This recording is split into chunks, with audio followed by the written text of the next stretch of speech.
السلام عليكم. اليوم وصفتنا جدا سهلة وبسيطة وخاصة لأصحاب الدايت.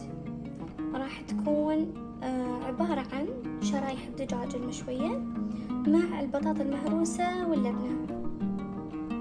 عندنا المكونات عبارة عن بطاطس مقطعة بهالشكل، وعندنا دجاج مقطعة بشرايح رفيعة شوي، وعندنا زيت زيتون ولبنة. إذا ما كانت متوفرة اللبنة تقدرون تحطون الكريمة الحامضة.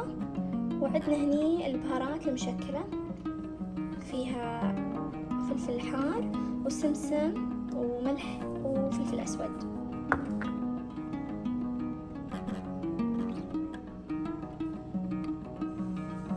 أول شي طبعا راح نحط الماء،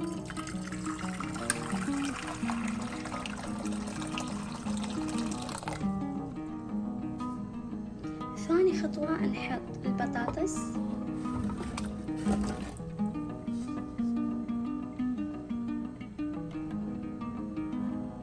ونخلي البطاط يفور. عندنا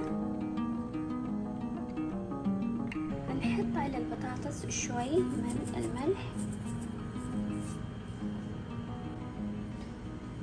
مقادير تتبيلة الدجاج عندنا بس ملح وفلفل أسود وشوي من الكمون.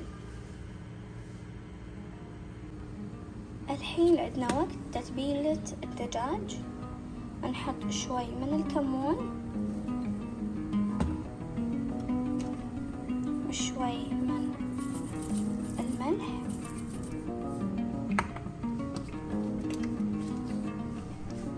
والفلفل الأسود، ونخلطهم.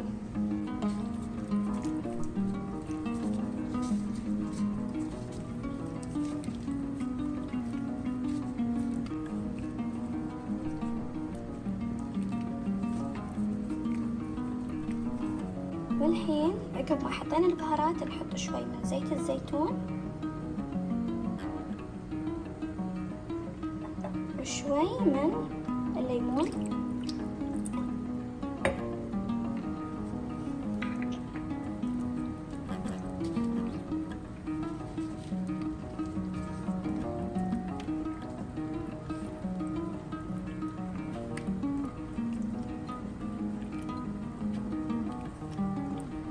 وشوي نحط زيت زيتون على التاوة، ومش ضروري أصلا لأنه أوريدي حطينا زيت زيتون في تتبيلة الدجاج.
الحين نعلي على النار شوي،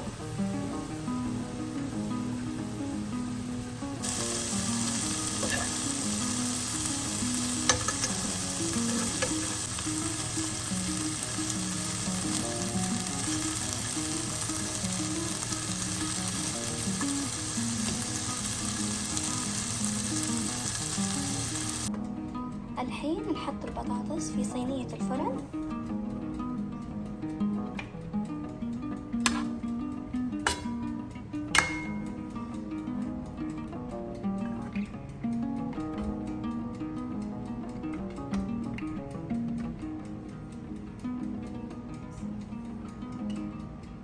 نحطهم بهالشكل عشان نهرسهم.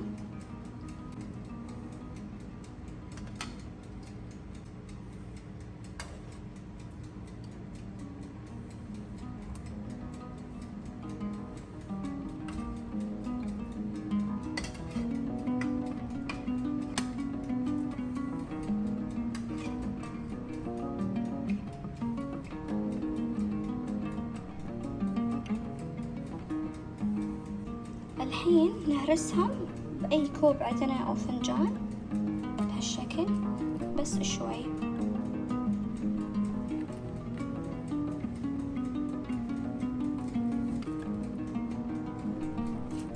راح يصير عندنا بهذا الشكل، ما نهرسهم وايد، شوي بس ضغطة خفيفة.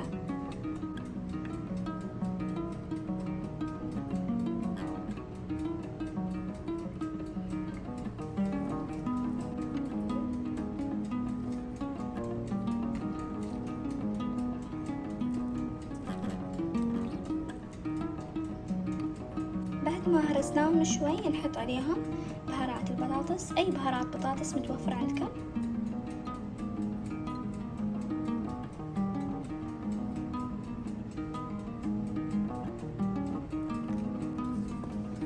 نحط شوي من بهارات البطاطس، أي بهارات بطاطس متوفرة عندكم. زيت الزيتون،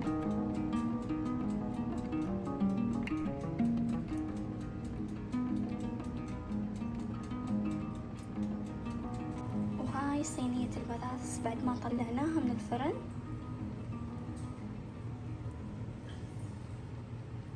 وعندنا هني في صحن التقديم نحط الدجاج،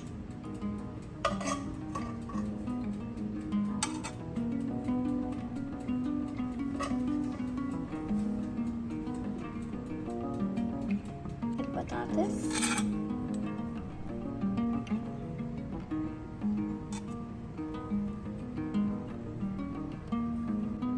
بعد ما حطينا الدياي وحطينا البطاط نحط فوق البطاط شوي من اللبنة،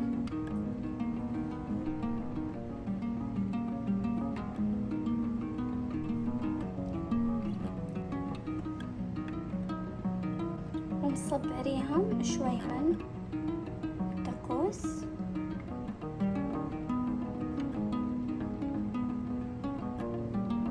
عشان يعطينا بس شوية نكهة. وبالعافية.